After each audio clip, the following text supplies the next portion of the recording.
Magandang araw sa lahat. Welcome sa panibagong episode ng Buhay Sari-Sari BSS TV. Ang pag-uusapan natin ngayon tungkol sa financial health ng city. At kapag narinig natin na malaki ang asset ng syudad o malaki ang income ng annual income nito, madali nating isipin na mayaman ang city. Kapag narinig natin ang bilyon ng asset, bilyon ng income at mataas ang classification, parang ang dating sa ordinaryong tao ay napakalaki ng pondo. Pero ang tanong, mayaman ba talaga ang isang syudad kung malaki ang asset pero marami naman ring obligasyon? Malakas ba talaga ang finance kung malaki ang income nito? Pero malaking bahagi naman ay napupunta sa salaries, operation expenses at debt services at mandatory obligation. At higit sa lahat, magkano ba talaga ang natitira para sa tunay ng mga development projects? Dito natin kailangan maging mas mapanuri. Hindi sapat na tingnan lang kung may malaking asset o malaking income ang naga. Patingnan din kung gaano ang tunay na loan balance, magkano ang debt services, gaano kalaki ang independent sa NTA, at magkano ang natitira para sa tunay na development project after salaries, obligation, and operating expenses.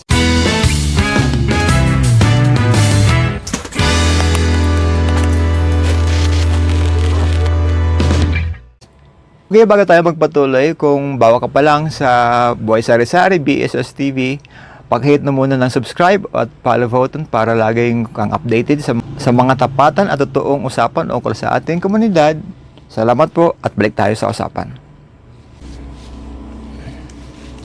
Una sa lahat, ang pag-usapan natin ay ang asset. Kapag sinabi nating malaki ang asset ng isang city government, hindi ibig sabihin nun ay ganun ka ang pwedeng gasusin anytime. Ang asset ay maaaring lupa, building, equipment, vehicle, and properties, receivables, at iba pang government-owned resources. Halimbawa, kung ang City Hall ay may public market, hospital building, school building, lots, heavy equipment, service vehicle, at iba pang mga public properties, lahat niyang iyan ay kasama sa mga asset. Pero hindi ang ibig sabihin na pwede agad i-convert iyan sa cash. Pero hindi ibig sabihin na pwede na agad i-convert yan into cash para ipambili ng gamot, pampagawa ng drainage sa pambayad sa development project. Kaya kapag may nagsabing malaki ang asset ng naga, maganda iyon. Pero kulang kung usapan ay dun lang tayo titigil. Dapat tanong, magkano ang liquid cash, magkano ang restricted fund, at magkano ang usable for development, at magkano ang nakakommit para sa ating existing obligation. Dahil sa public finance, hindi porket malaki ang asset, automatic na maluwag na ang budget. Pangalawa, pag-usapan naman natin ang income. Kapag sinabi natin malaki ang annual income ng isang city, maganda rin pakinggan yon. Pero hindi sapat ng total income figure. Kasi ang mas mahalagang tanong ay, saan nanggagaling ang income? Galing ba ito sa mga local taxes, business taxes, real property taxes, market fees, permits, service charges, economic enterprises, o malaking bahagi nito ay galing sa National Tax Allotment o NTA o dating tinatawag na ERA. Dito pumapasok ang usapan ng fiscal independence. Kaya ang income pero malaking bahagi ay galing sa national government, ibig sabihin vulnerable pa rin ang city sa pagbabago ng national allocation. Kapag bumaba ang NTA, apektado ang budget. Kapag may national revenue shock, apektado ang LGU. Kapag nagbago ang formula sa timing ng release, pwedeng maipit ang local planning, kaya hindi sapat na tanong na magkano ang income, mas tamang tanong, ang sariling kayang kitain ng syudad, magkano ang galing sa national government, at gaano kalaki ang independence natin sa NTA. Ang NTA o National Tax Allotment ay bahagi ng national taxes na binabahagi sa local government unit. Malaking tulong ito sa mga LGU. Hindi ito masama, karapatan nito ng local government under the law. Pero kapag sobrang nakaasa ang isang city sa NTA, nagiging limitado ang fiscal flexibility nito. Ibig sabihin, kapag may buwis, kapag may bawas, o delay sa national allotment, apektado ang local programs. Kaya kung ang isang city ay gustong maging mas matatag, kailangan palakasin ng local revenue generation.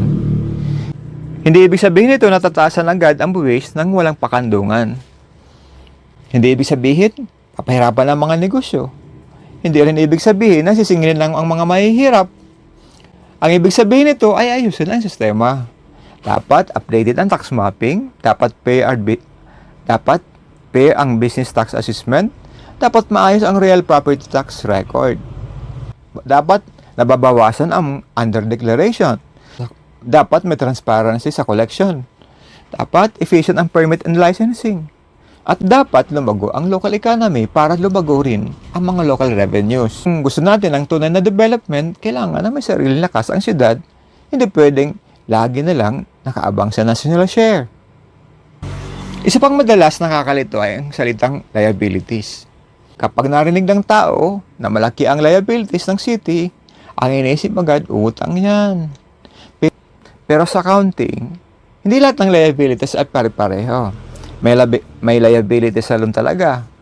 May sa payable, may sa obligation, may trust liabilities, may interagency payable, may accrued expenses, at iba pang mga accounting obligation.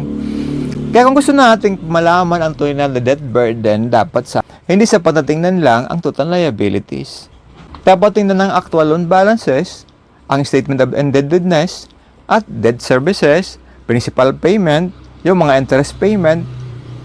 Kaya dapat tingnan kung hanggang kailan babayaran ang utang. Dahil may pagkakaiba, ang malaki ang liabilities at malaki ang loan debt. Hindi sila laging pareho. Kaya kung pag-uusapan natin ang utang ng Naga City, dapat maging precise tayo. Magkano ang outstanding loan balances? Magkano ang annual amortization? Magkano ang interest? Para saan ginamit ang loan? Productive ba ang pinagamitan? May return ba sa public services? May visible benefit ba ang ordinaryong naganyo? Kung ang loan ay ginamit sa hospital, road, drainage, public market improvement, solid waste management, at mga essential infrastructure, pwede ding productive ang borrowing na yon. Pero kung nangutang ang Naga City, tapos hindi ramdam ang benefits, dapat itanong, saan napunta? Ano ang output? Ano ang impact? At sino ang nakinabang? Hindi lang loan balance ang dapat tingnan. Dapat tingnan din ang mga debt services. Ang debt services ay mga regular na pambayad sa utang plus principal plus interest.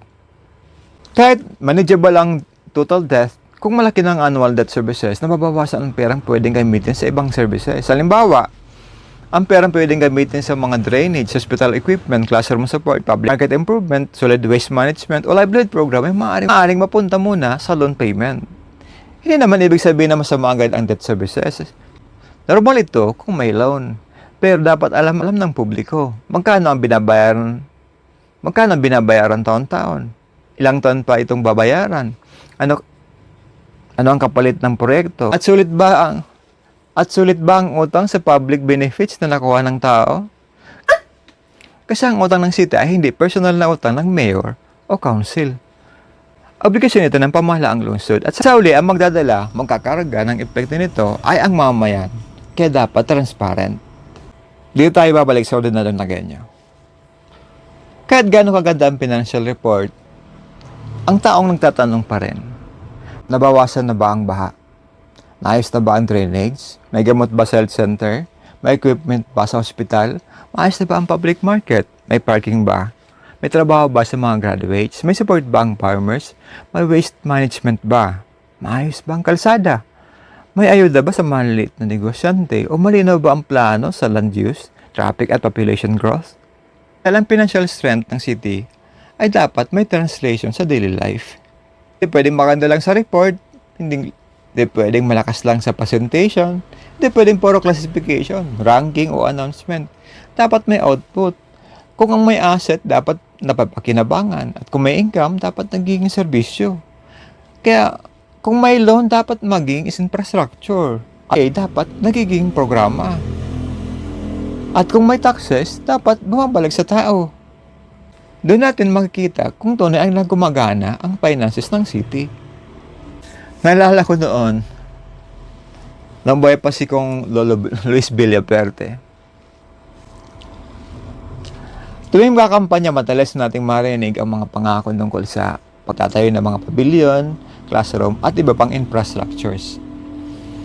Sa kabilang banda, noong panahon naman ni Mayor Jesse Robredo, ang madalas ring marinig ay ang lungsod ay maglalaan ng pondo para sa mga klat ng mga estudyante.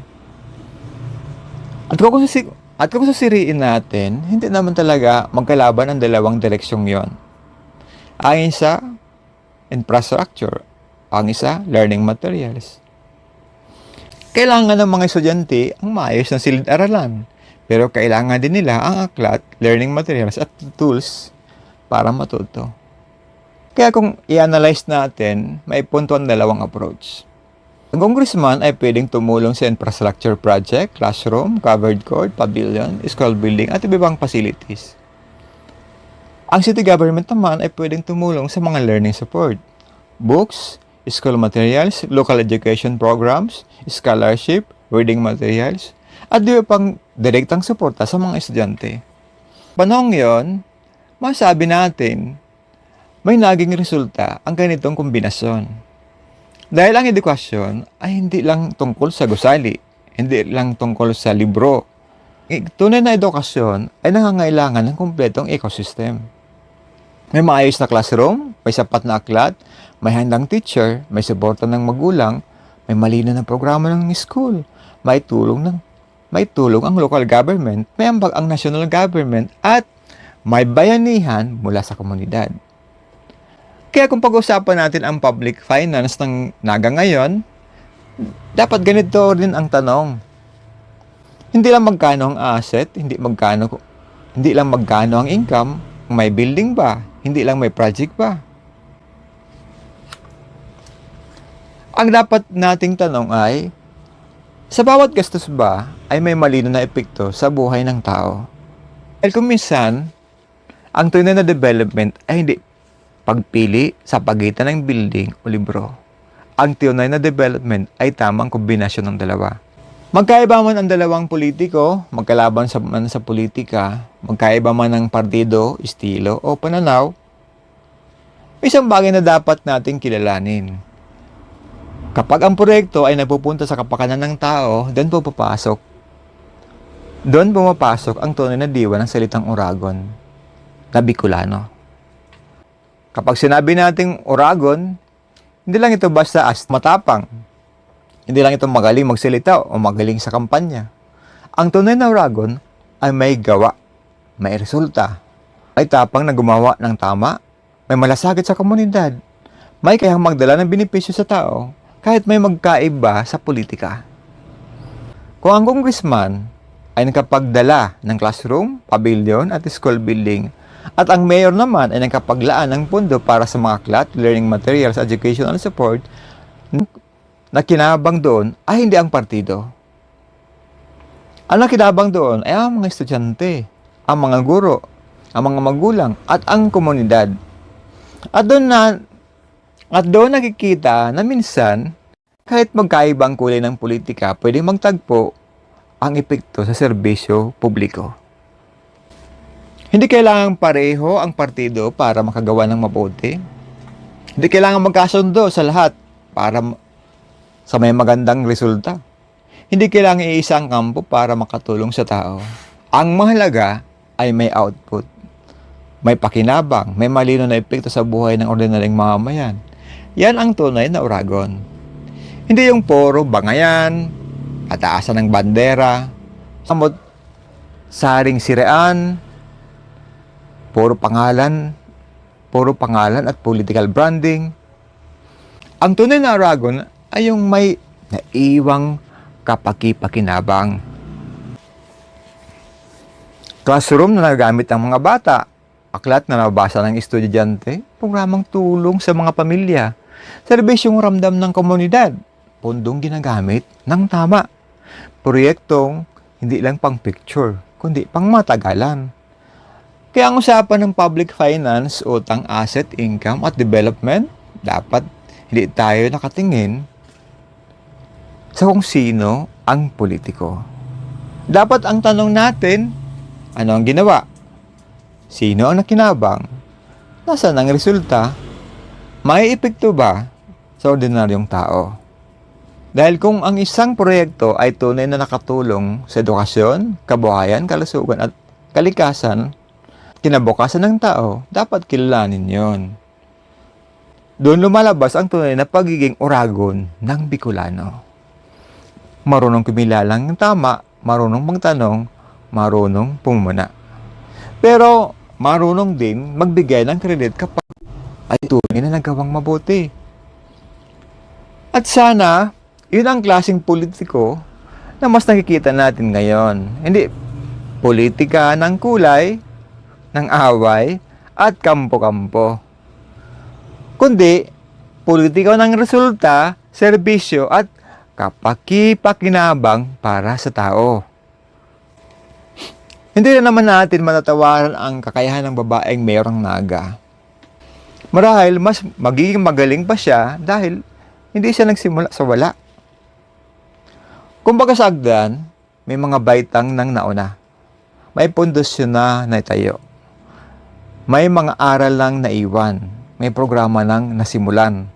May kultura ng governance na pwedeng ipagpatuloy, palakasin, at iangkop sa kasalukuyang panahon. At dito mahalaga ang continuity.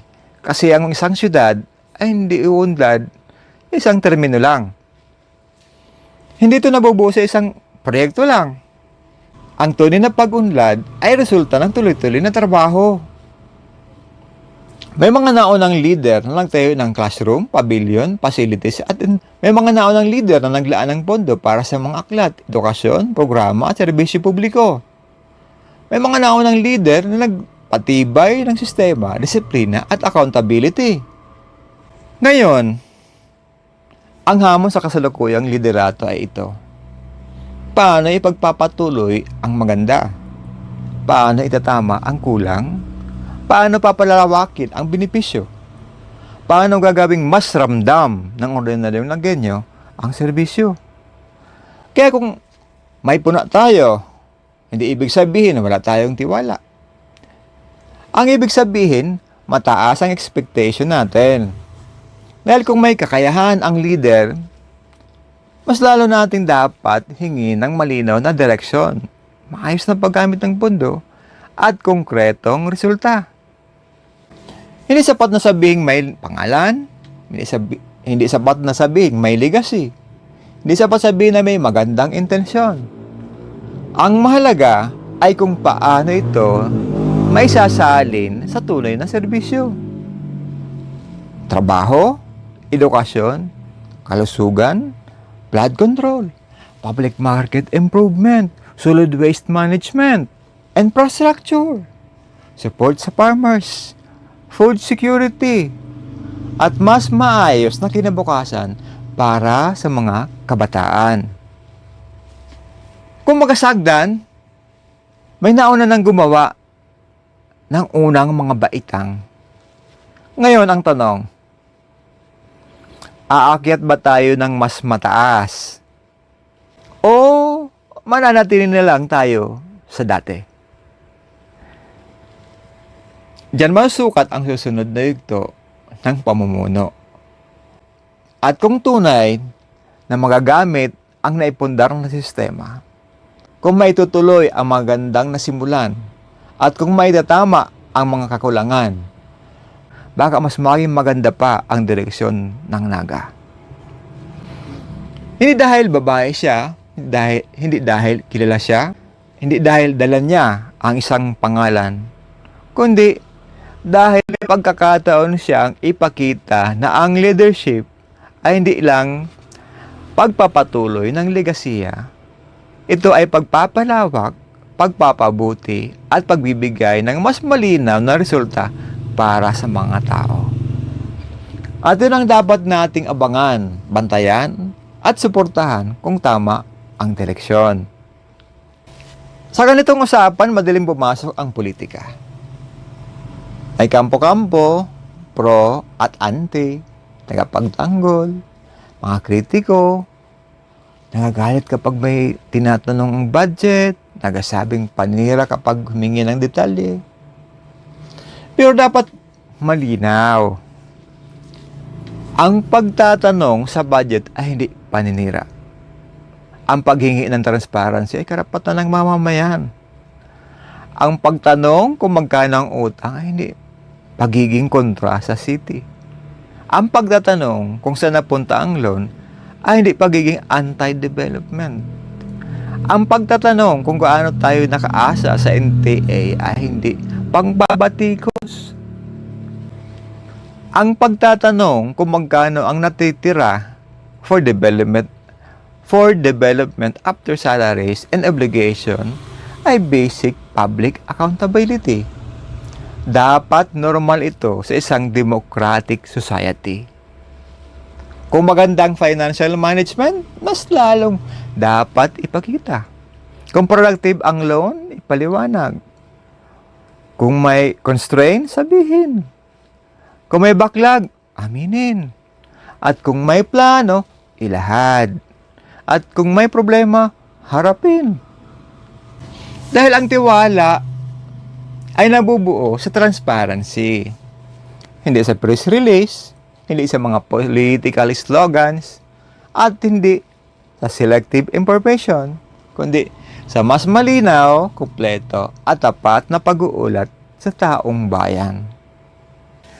Para sa akin, hindi sapat na sabihing malaki ang asset ng Naga. Hindi rin sapat na sabihing malaki ang income. Hindi sapat na sabihing may loan pero manageable. Hindi sapat para sabihing may NTA. Hindi sapat na sabihing may budget. Ang tunay na tanong ay, magkano ang tunay na fiscal space ng city? Ibig sabihin, after salaries, obligation, operating expenses, debt services, at mandatory program, magkano pa ba ang kayang gamitin para sa tunay na development? Dahil doon natin makikita kung may kakayahan ang city na tugunan ang mga problema ng tao. Yung baha, trabaho, ospital, public market, basura, traffic, parking, farmers, food security, employment, public services, edukasyon, at long-term development. Kung malaki ang income pero maliit ang natitira para dito, may problema. Kung malaki ang asset pero hindi napapakinabangan ng tao, may problema. Kung may loan pero hindi malinaw ang output, may problema. Kung mataas ang dependence sa NTA, pero mahina ang local revenue growth, may problema. Pero kung malinaw ang datos, transparent ang reporting, productive ang borrowing, efficient ang spending, at ramdam ng tao ang serbisyo, doon natin masasabi na maayos ang financial management.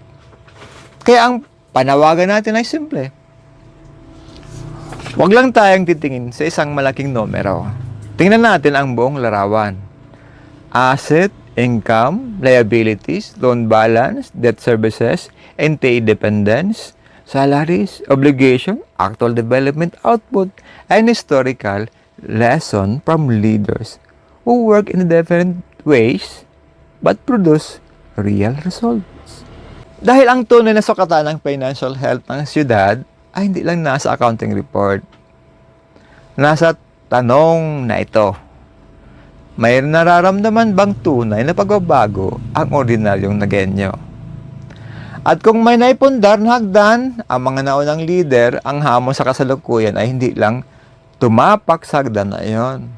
Ang hamon ay umakyat pa. Mas mataas, mas malinaw, mas accountable, mas ramdam ng tao. This has been my honest and take about Naga City. The finance, debt, NTA dependence, public spending at historical leadership, and the real question of development. Kung nagustuhan ninyo ang episode na ito, inimbitan ko po kayong sumali at mag-subscribe sa ating YouTube channel, Buhay Sari-Sari DSS TV. At sa ating Facebook page naman po, pakipollow na rin po para masabaybay ninyo ang ating mga bagong videos at update. Bilang pasasalamat sa inyong suporta at pagtangkilik, hisikapin ko po makagawa ng mas makabuluhan, kapaki-paginabang at inspiradong content para sa inyo. Maraming salamat po sa inyong tiwala at suporta at God bless po sa ating lahat.